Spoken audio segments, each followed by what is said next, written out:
chers distingués invités en vos rangs, titres et qualités.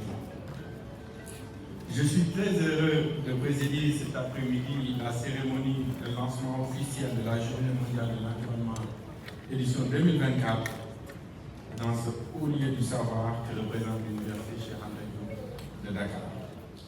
Pour rappel, c'est en 1972 que la décision de commémorer annuellement cet événement a été adopté par l'Organisation des Nations Unies pour marquer la date d'ouverture de la conférence de Stockholm, qui est la première conférence sur l'environnement et le développement en 1972.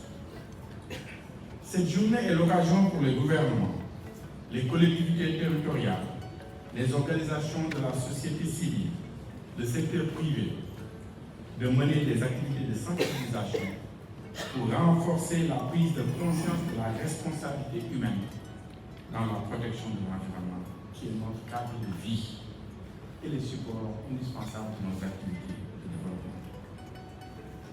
Pour la présente édition, le thème choisi est Restauration des terres, désertification, résilience et résilience à la sécheresse, avec comme slogan nos terres, notre avenir, nous sommes la génération restauration. Et nous devons être la génération restauration. Parce que, je l'ai dit hier, nous sommes la première génération à vraiment sentir les impacts du changement climatique. Mais nous serons la dernière génération à pouvoir agir concrètement. Donc, c'est important que chacun de nous puisse être un acteur de la sauvegarde de l'environnement. Et dans le cadre de la célébration de cette journée, Son Excellence Monsieur le Président de la République a planté ce matin un carrosselier au palais présidentiel pour marquer l'événement. Mais il a également appelé les Sénégalais à planter des arbres.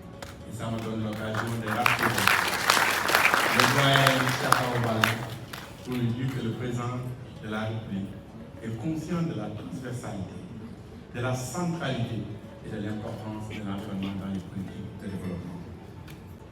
C'est ainsi que notre pays a élaboré pour la première fois en 1998 son programme d'action nationale de lutte contre la désertification en application des dispositions de la Convention contre la désertification que notre pays a ratifié, signé et ratifié pour identifier les facteurs qui contribuent à la désertification et les mesures concrètes à prendre pour lutter contre celle-ci et atténuer les effets de la sécheresse. Depuis lors, la politique nationale en matière de lutte contre la désertification et la sécheresse n'a cessé d'évoluer pour déboucher aujourd'hui sur des options pragmatiques adossées à des réformes institutionnelles dont la dernière en date est la création de l'Agence sénégalaise pour la reforestation et la grande muraille verte. Mais souvent, dès qu'on parle de cette agence, beaucoup de nos concitoyens pensent au tracé de la grande muraille verte qui passe par le Fédou jusqu'à la Caisse.